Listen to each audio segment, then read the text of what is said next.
and we're back with another Mary Truth Talks. I'm your host, Marianne, and I'm officially official on Instagram. So follow me on Instagram, Mary_truths, and on TikTok and on X. But I officially got that little check mark. I got a deal. Instagram gave me a deal, so I was like, yeah, I mean, why not? So I'm official. All right, so before we begin, if you believe in the wellness mentality that we are cultivating, follow me on MB Elevates. It's MB Elevates, stands for Mind Body Elevation, and subscribe to our Patreon account. I repeat, everybody who is subscribed without actually investing in the Patreon, you're not getting much. Okay, if you actually invest in the actual account, you will be getting all my workouts and every workout that comes along on a monthly basis. And we'll be rolling out something new very soon on the wellness platform. So actually invest in it, because if you're doing it, if you're just a free Patreon, you're not getting anything out of it. All right, so let's begin. So EBT program exposed. Anti-ICE activist finally gets accountability. 25 states urge the Supreme Court of the United States to declare birthright citizenship. To clarify birthright citizenship. Nicki Minaj thanks Trump for trying to stop the killings of Nigerian Christians. And Bill Gates finally admits climate change is not an existential threat. So that's happening. And if you hear weird noises, disclaimer, as always, it is my dog who likes to make these weird snoring noises in the background. All right, so let's start with the EBT program exposed. By the way, everybody who celebrates Halloween, hope you guys had a great Halloween. I know I did, so hope you guys did too. So let's watch, I have like 3 videos here. 2 of them are from X. So you're gonna have to get on that account. I'm gonna give you my password right now while we're watching this video. No, I don't need it. You don't need it? Okay, cool. We're watching the... Yeah, that one. That one first.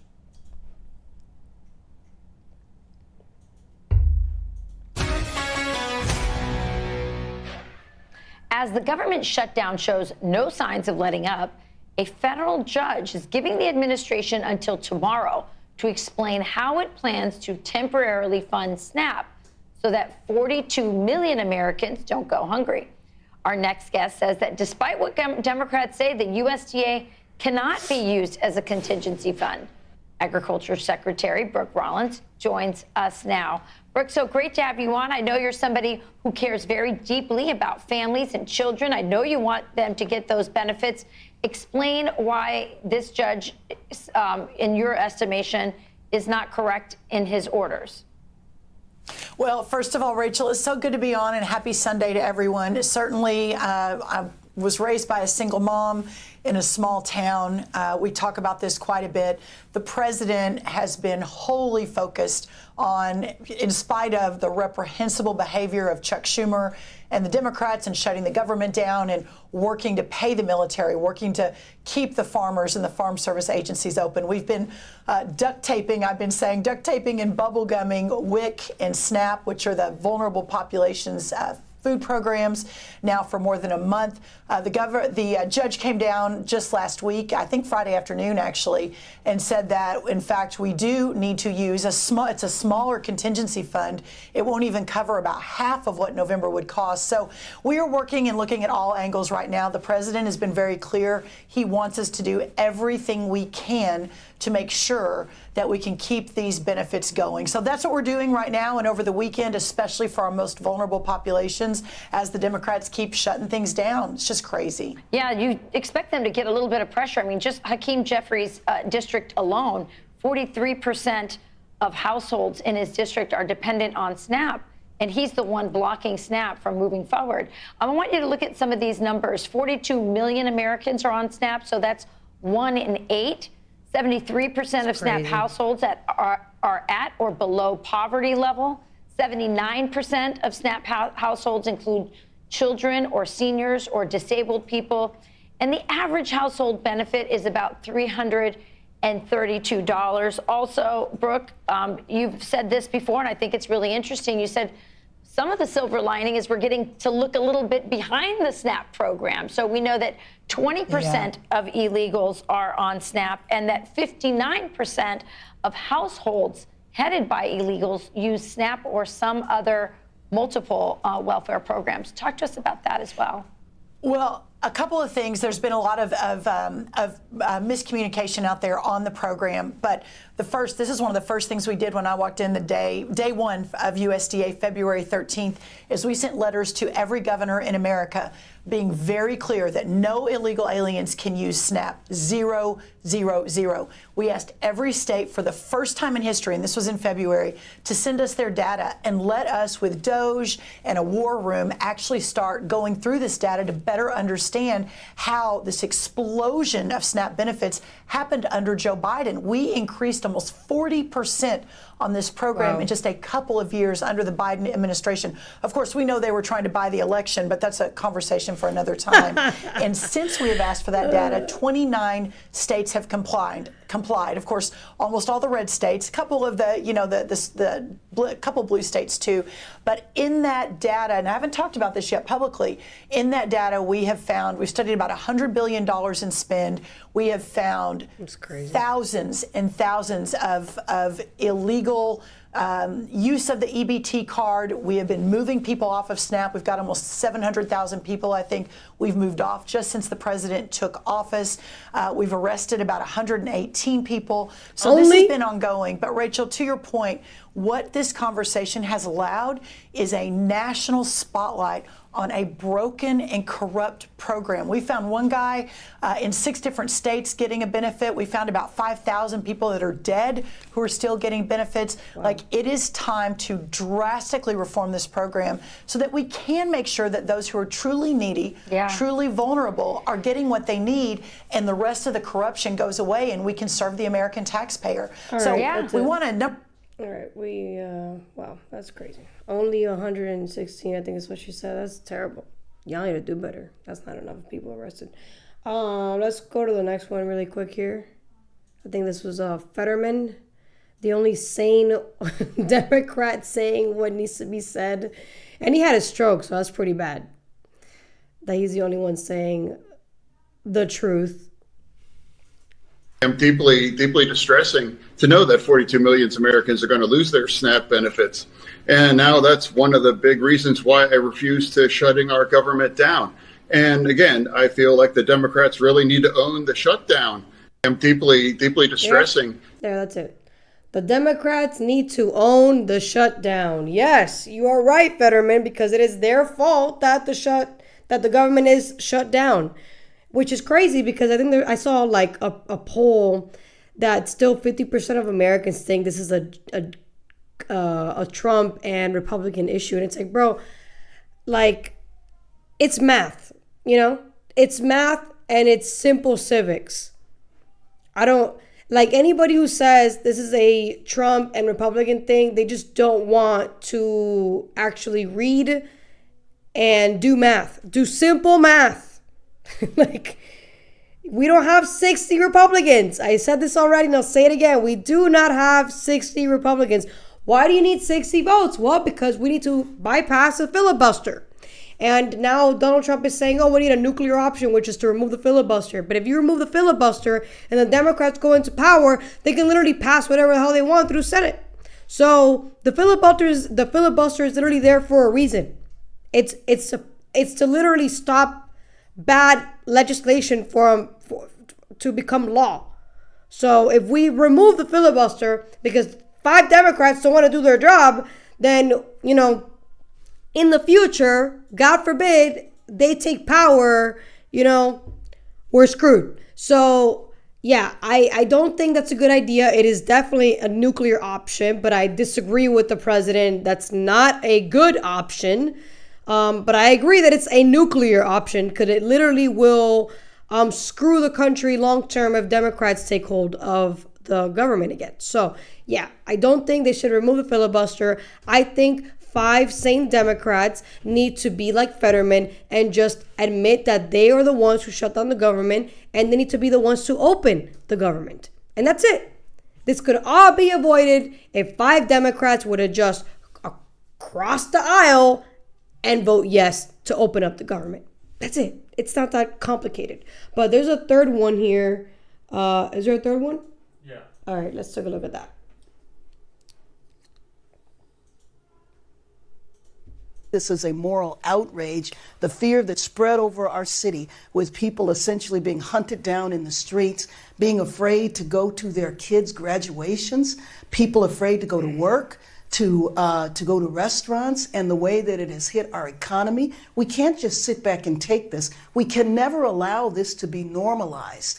And so what the editorial is saying, the op-ed is saying is that we absolutely have to resist this. It is a moral outrage, but it must be done in an organized manner, in a peaceful manner. All right, that's it. To me, that actually had to do with the anti-ICE part of the show, but I by mistake I put it on here, so that's my end. That's my bad.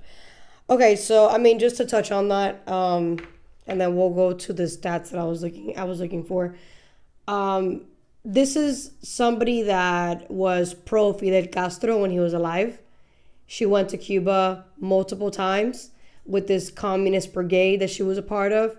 So, of course, she's going to say, yeah, let's obstruct justice. Let's obstruct actual federal operations that are lawful, that are legal. Let's remove people that are committing crimes, that came here illegally. She's saying we shouldn't do that. So, I think she needs to be arrested. Every single mayor who wants to say on live television, we need to resist the federal government, needs to get arrested.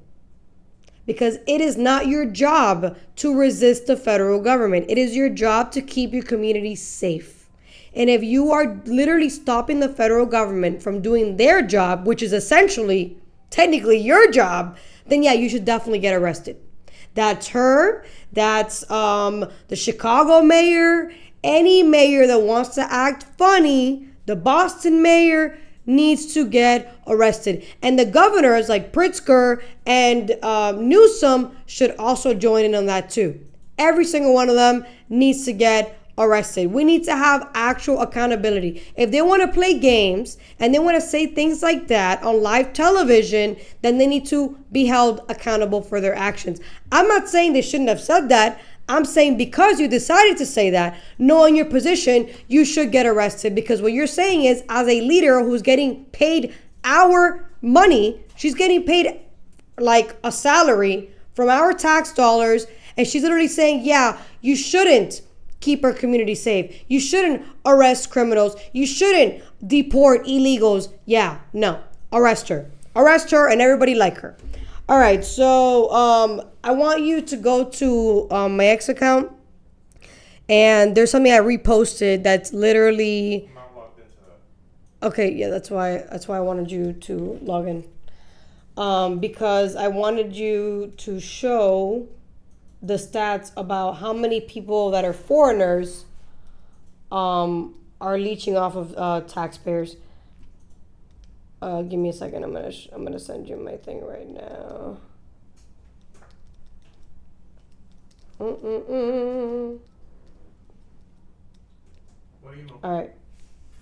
It's no MBEs. Oh, Yeah. hold on. Maybe I can just get in like that. Try, because I just changed the password. So Oh, when did you change it? no, not the password for the Gmail for X. I didn't even know I had a password for X, but it's okay. Yeah, because that was, I was trying to find the actual video that One American News had dropped, but I couldn't find it. People have reposted it too much. Before we started the live, you know? Sorry.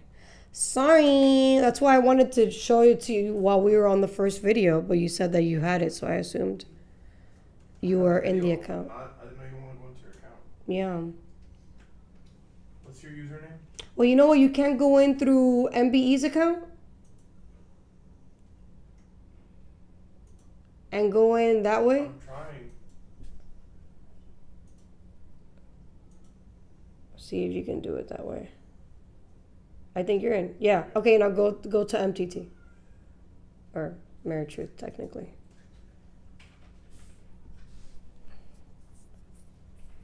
Boom.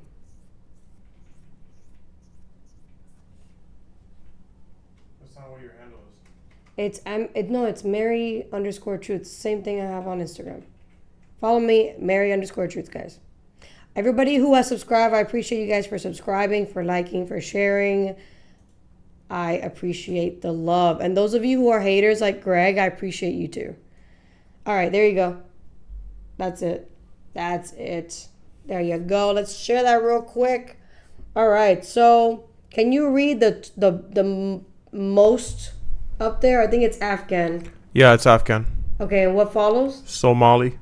Okay, and what follows after that? Iraqi. Then it's Dominican. Then it's Caribbean. Native, Puerto Rican, Cuban, blacks.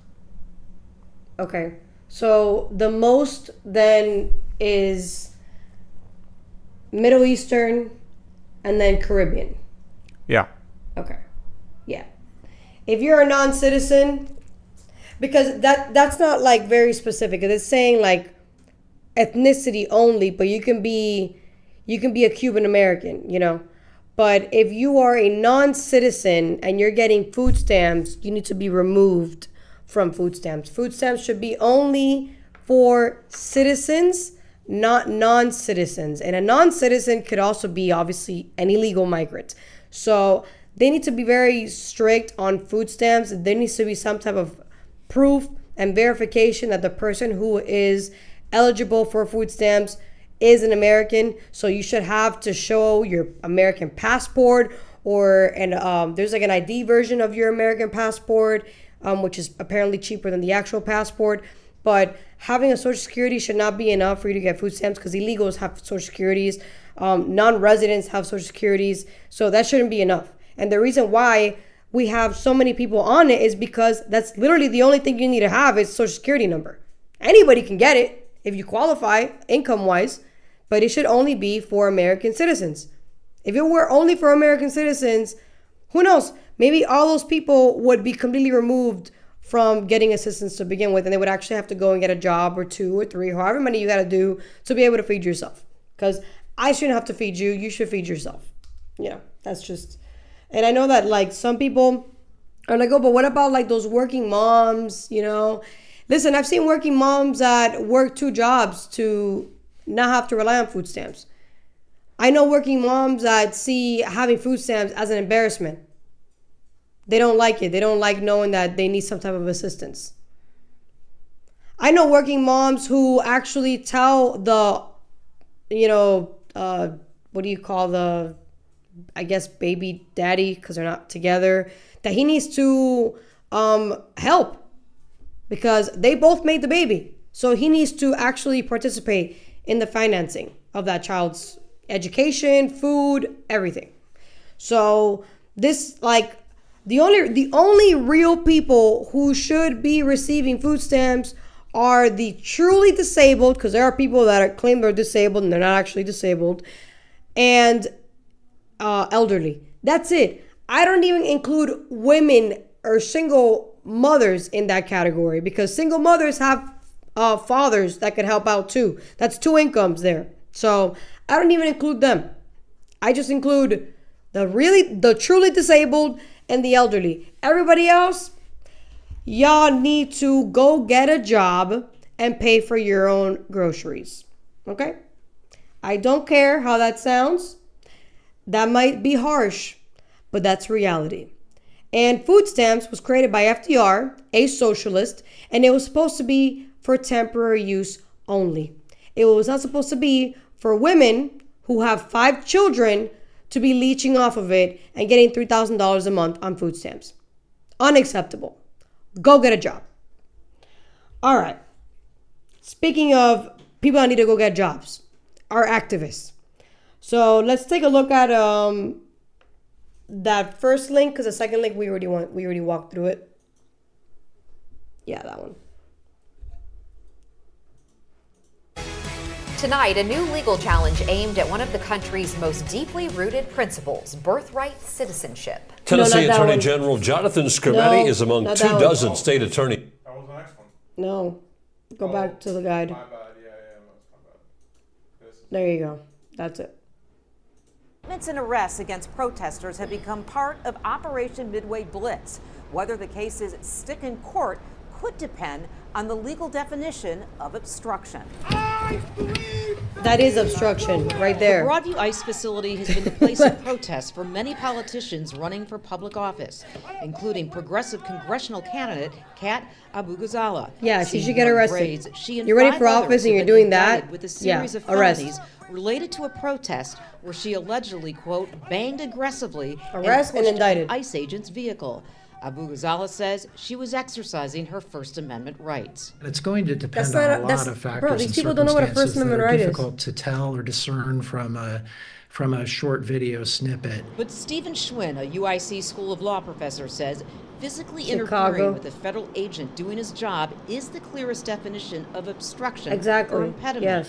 The Trump administration has used both terms to arrest people protesting ICE enforcement. We have seen how they try to intimidate people that are alerting the community by saying that they're obstructing, by saying that they're impeding. Little Village Community Council President Baltazar Enriquez This has guy doesn't even witnessed look in his legal, bro. community federal agents claiming obstruction against protesters with less than physical interference, which Schwinn says can be Nick Fuentes' interpreted moment as there. legal. A person can I'm allowed to interfere say with that. a federal officer doing I'm, their job. I'm an through immigrant. If I was things like white, then yeah, I guess, you know, if Nick Fuentes says it, then it's unacceptable, I guess. But not really. I don't really care if he says it. I don't really care.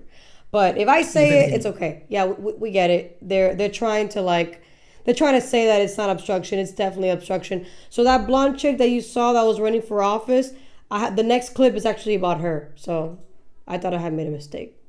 I didn't. All right. No, it's on X. I don't have it. It's a super. Yeah, you do. It's on. Well, I reposted it actually. So go down if you're on my account.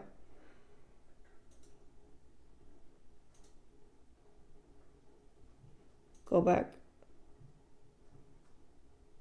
Down. There you go. This chick right there. Is charging 6 people, I don't know what happened to that one. well, including myself, with federal crimes for exercising our First Amendment rights near ICE's Broadview Processing Center. How is that a First Amendment right? This is a political prosecution and a gross attempt to silence dissent, a right protected under the First Amendment. This case targets our rights to protest, speak freely, and associate with anyone who disagrees with the government. She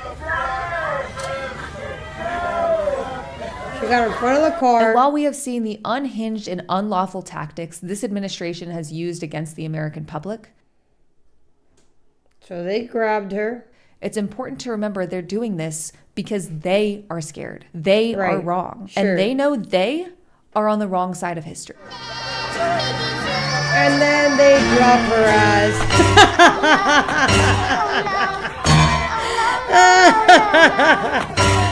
Oh, that's it. It just repeats it. That's it. I just kept watching it.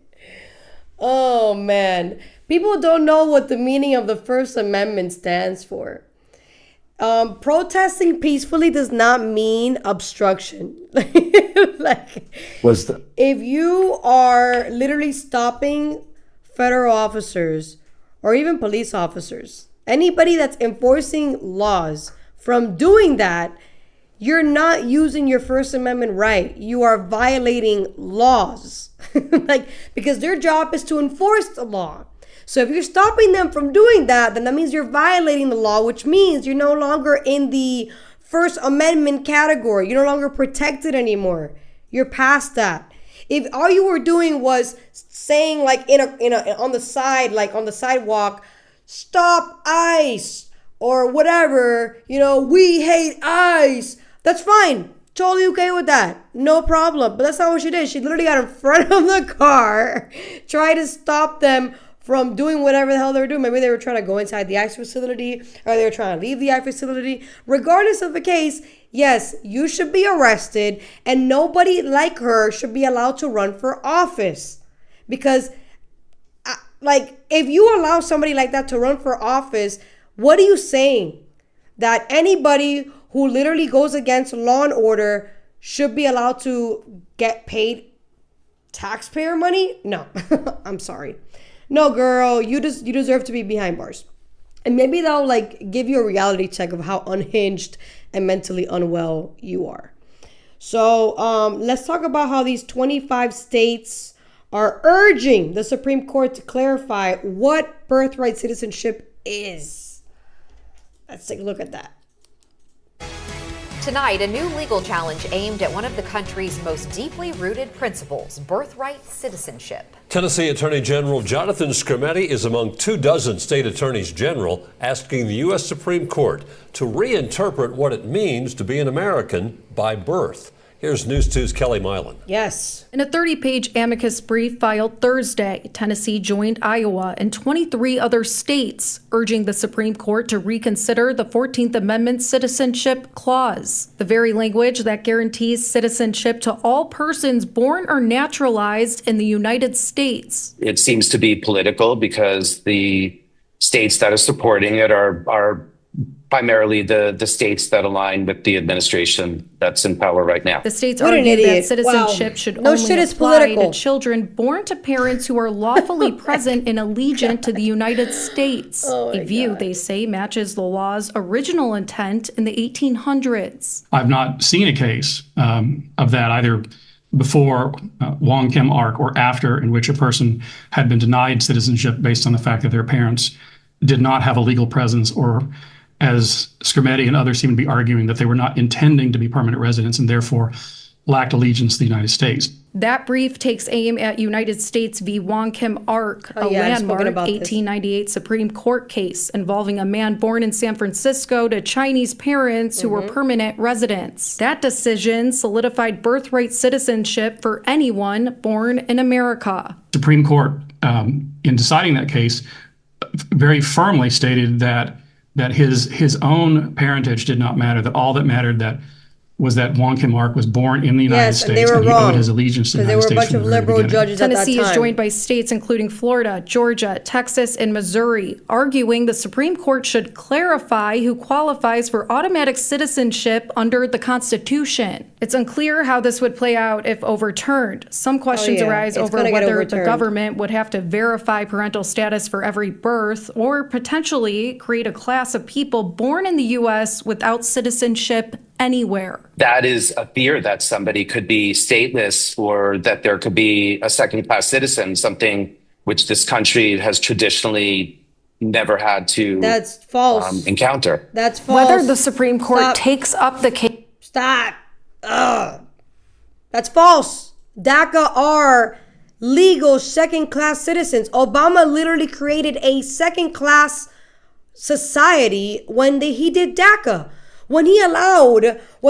After his first term, in case nobody remembers, after his first term and he had successfully deported about 3 million people, and they started calling him deporter-in-chief, and then the activists started marching, against him in his second term, he all of a sudden got soft, and he's like, oh, you know what, anybody that comes across the border with a child, because they came with a child, we're gonna create a program called DACA, and they're called the Dreamers program. So, but what is that exactly? That's literally a visa that those people have, but they're not allowed to go back to their country. They're not allowed to go and study abroad or work abroad. They have to literally be prisoners of the United States, work here, right? They can work here. They have to pay taxes, but they can't leave the country. So he literally created a second-class society of people. So what are these people talking about? They're full of crap. And then the guy, oh, this is clearly political. No shit, it's political, dude. If you're bringing thousands of people into the country illegally, how do you think they're gonna vote, bro? You think they're gonna vote red? No, they're gonna vote blue. Why? Because the blue are the ones who allowed them in. The blue are the ones who gave them the free phones and the food stamps money and the Social Security and the Medicaid. It's not going to be the red. They're obviously going to vote Democrat. They're literally creating, dude, they're doing what FDR did in the 30s.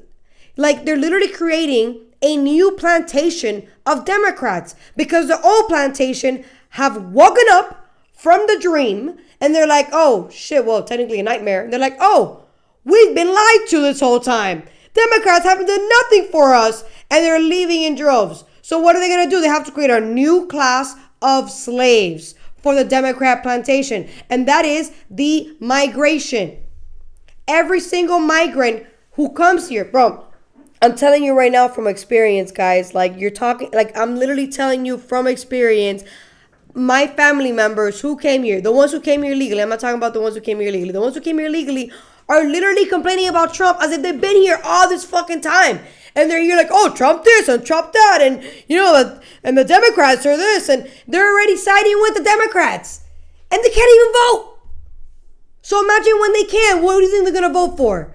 So nobody can sit here and say, oh, well, you know, the reason why they're doing this is because it's clearly political. Yeah, it is. Of course it's political. We don't want people literally coming here, whether they're tourists or whether they're on like just a visa that's not even permanent, or whether they come here illegally, popping a child, that child becomes a citizen, and then the parent gets to stay here. No, that shouldn't be like that. It should be by blood. Just like how we became citizens. We became citizens by blood. What does that mean? There are two ways for you to become a citizen in the 14th Amendment. Look it up. By soil, by blood. By blood means my father naturalized or my mother naturalized into this country after migrating here years ago. So then before I turned 18, if they became a citizen, I then get transferred that citizenship. That's by blood. By soil is birthright citizenship. Being born here, you automatically become a citizen. That's been weaponized. That's been corrupted. So if they want to keep that section of the 14th Amendment, they need to, reform it and pretty much say, okay, every single child that was born here, their parents need to prove that they were citizens. At least one of them has to be a citizen. If not, that child is no longer an American citizen and they have to get a visa or something, or just become a resident, a legal resident, until they can sign up to become a citizen. But something needs to happen. And considering we have people in the Supreme Court that are called originalists, meaning there are judges who read the Constitution as is. They don't create inferences, and they don't like tweak it like, oh, maybe they think it was this. Like, no, that's not what, this is what it says. This is what it means. Like, there's no reading in between the lines here. So we have 4 of those judges that are originalists right now in the Supreme Court. So right now, these judges can literally make history. I mean, they already made history with Roe v. Wade. They can make history again by literally reforming the birthright citizenship. And I really believe it's going to happen. I mean, we already have 25 states that are saying, clarify, Supreme Court. What does this mean? Yeah, they're going to clarify. They're going to clarify what it's always meant that Democrats have been lying about this whole time. You need to be loyal to this country. Therefore, if your father or mother is not a citizen, they're not loyal. Therefore, you cannot be a citizen. Period. End of story. That's what it's going to end up looking like. So anybody who is a citizen and your parents aren't, I highly recommend you start learning the states and history, because you're going to have to take that citizenship test. So just saying. Just giving you a heads up to any of you out there who are in that boat. So let's talk about how Nicki Minaj thanks Trump for trying to stop the killing of Nigerian Christians. I spoke about this not too long ago. I was pissed that nobody was talking about it. That Cenk Uygur, who is so, oh my God, the Palestinians are being killed. It's a genocide. He hasn't talked crap. He hasn't talked anything about Nigerians being killed. And they're being slaughtered way more, way faster than Palestinians. Let's take a look at this. Nicki Minaj just thanked President Trump. And here's why it matters. Tell Trump to save our life in Nigeria. Trump posted on Truth Social about the persecution of Christians in Nigeria, thousands being killed by radical Islamists. He said America can't stand by while this happens and pledged to protect Christians worldwide. Nicki Minaj, who's open about her Christian faith, responded with deep gratitude. I didn't even know she was Christian. She wrote, "Reading this made me feel a deep sense of gratitude. Yeah. We live in a country where we can freely worship God. No group should ever be persecuted for practicing their religion. Crazy. We don't have to share the same beliefs in order for us to respect each other. A powerful moment when faith transcends politics." Nigeria From were January to massacred. August, is that what it If you says? don't know what's going on in 7,000? Nigeria, your media sources suck. You are in a bubble. Not, and again, I'm not a Christian, but they are systematically killing the Christians in Nigeria. They've killed over 100,000 since 2009. They've burned 18,000 churches. This is so much more. These are their Islamists, Boko Haram. This is so much more of a genocide attempt than what is going on in Gaza. They are literally attempting to wipe out the Christian population of an entire country. What do you think about celebrities All right, that's speaking it. out? Let's move on to the next one. United Nations Ambassador Mike Waltz is thanking rapper Nicki Minaj for her support as President Trump I can't believe opens Nicki the Minaj door is on for Fox. sanctions to be imposed on Nigeria. Trump says Nigeria What's is going on, failing to rein in the persecution of Christians. The president announcing Friday that he would designate Nigeria, quote, a country of particular concern, a move pushed by some U.S. lawmakers. Now, we do have this post right here from President Trump, pretty lengthy, but he did post it on his Truth Social. He said Christianity is facing an existential threat in Nigeria. Thousands of Christians are being killed. Radical Islamists are responsible for this mass slaughter. I am hereby making Nigeria a country of particular concern, but that is the least of it. When Christians or any such group is slaughtered, like is happening in Nigeria, 3,100 versus 4,476 worldwide, something must be done. I'm asking Congressman Riley Moore, together with Chairman Tom Cole and his House Appropriations Committee, to immediately look into this matter and report back to me. The United States cannot stand by while such atrocities are happening in Nigeria and numerous other countries. We stand ready, That's a good willing, picture, and him. able to save our great Christian population around the world. Then we do have Nicki Minaj, who actually quote tweeted that post from President Trump, saying, "Reading this made me feel a deep sense of gratitude. We live in a country where we can freely worship God. No group should ever be persecuted for practicing their religion. We don't have to share the same beliefs in order for us to respect each other. Numerous countries all around the world are being affected by this horror, and it's dangerous to pretend we don't notice. Thank you to the president and his team for taking this seriously. God bless every persecuted Christian. Let's remember to lift them up in prayer." What the hell? Ambassador Mike Waltz then posting this So at Nicki weird. Minaj, saying, "Thank you for using your platform to speak out in defense of the Christians being persecuted in Nigeria. We cannot allow this to continue. Every brother and sister of Christ must band together and say, enough. If you ever find yourself in New York, come by the U.S. Embassy All right, to that's the it.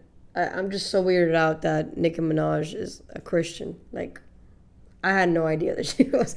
I was like, when? When did this baptism happen? I missed it, but I was like, what? Not so long ago, she was like, my anaconda don't. Like, what happened?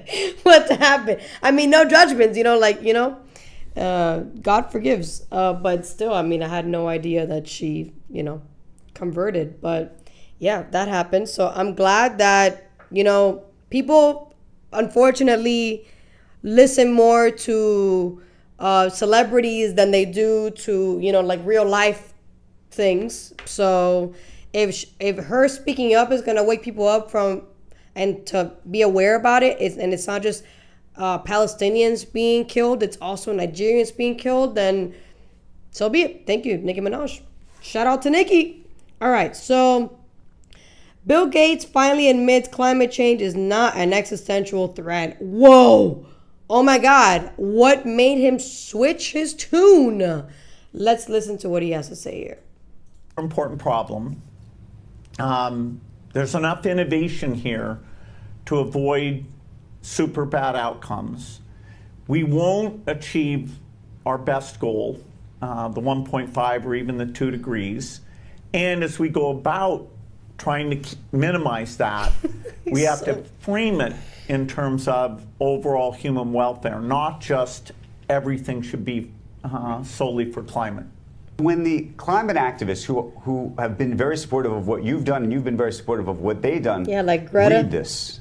And if Greta Thunberg is reading this and saying to herself, my goodness, he seems like he is reversing himself, what would you tell her? I'd say, wasn't the goal here to improve human lives? And shouldn't we, in our awareness of how little generosity there is to help, measure, should we get them a measles vaccine or should we do some climate related activity? And if we stop funding all vaccines and that, saved you 0.1 degree, would that be a smart trade-off? That's the kind of question we have to ask. So I'm a climate activist, but I'm also a child survival activist.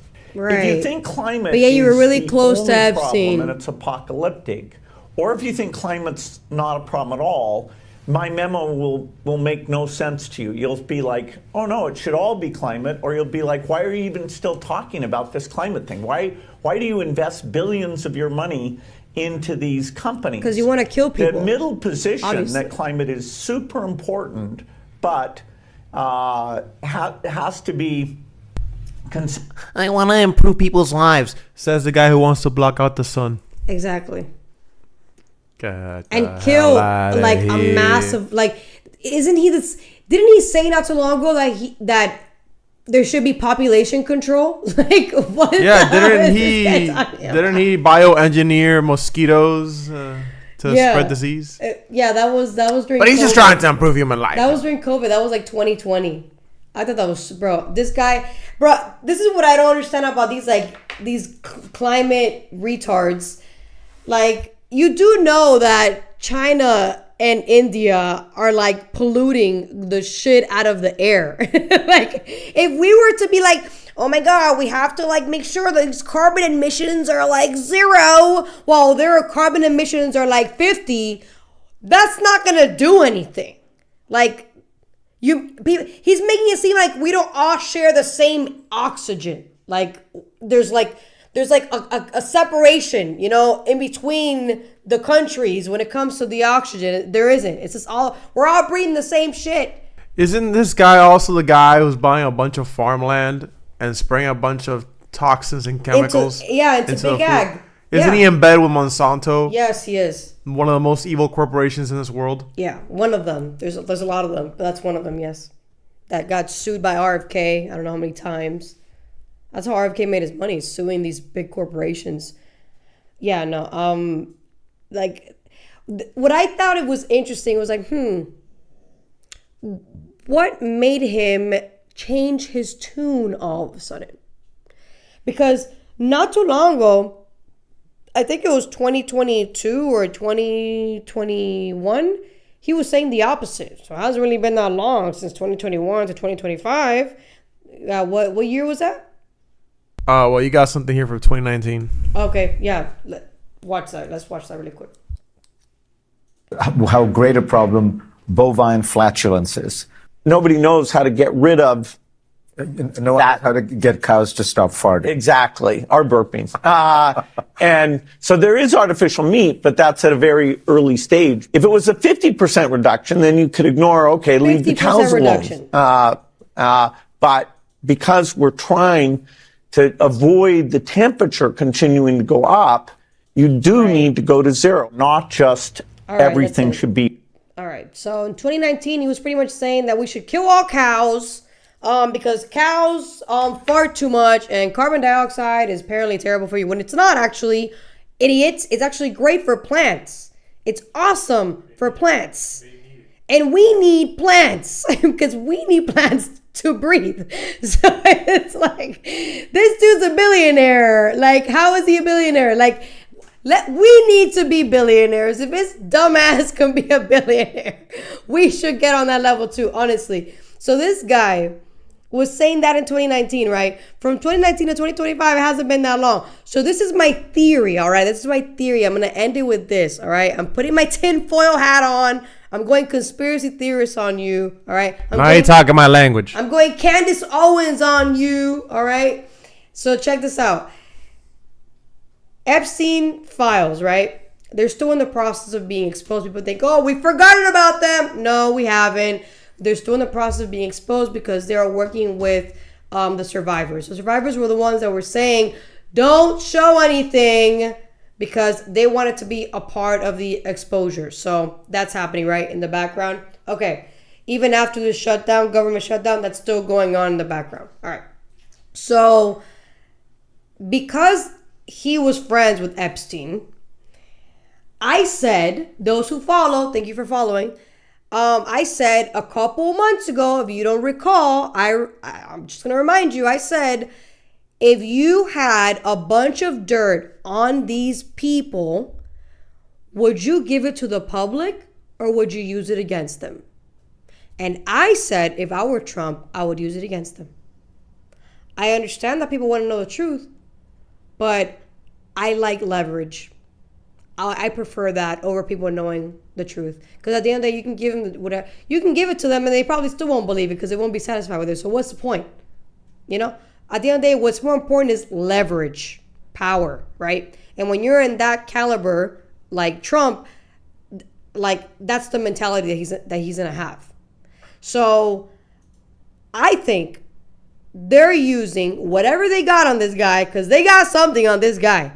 Because how do you flip your tune when you've been talking about climate change since 2005? And now all of a sudden, climate change is not a threat? I think they told him, listen, bro, so this is what we know about you. And if you want to avoid it, you know, escaping these files that are currently classified, you're going to pretty much start saying that everything you said in the past was essentially not true. And that's what you're going to do. So if he's saying now that climate change is not really a threat, then soon he's going to be saying the same thing probably about vaccines and the same thing about cows and everything else in between. But I would not be surprised if you start seeing people like him who had a specific mindset all of a sudden switch. Okay? I have a feeling Bill Gates might not be the only person with a lot of power and a lot of resources who all of a sudden is going to change their tune. And if that happens, well, then perhaps we can speculate that they have leverage on these people. So, I mean, again, I don't know. This is speculation. This is not even allegedly, because it's not, I'm just talking shit. I don't really know. But it's possible. Anything right now is possible. I mean, Nicki Minaj is Christian. So apparently anything right now is possible. But guys, this was a short one. I'm going to start doing my lives at 6 p.m. Eastern time because the time has changed. And because the time has changed, I need to wake up earlier. So I need to start this earlier. So thank you guys for tuning in. Thank you for subscribing. If you haven't subscribed right now, smash that subscribe button. Tune into the show. Become a truth seeker. And I will see you guys next time.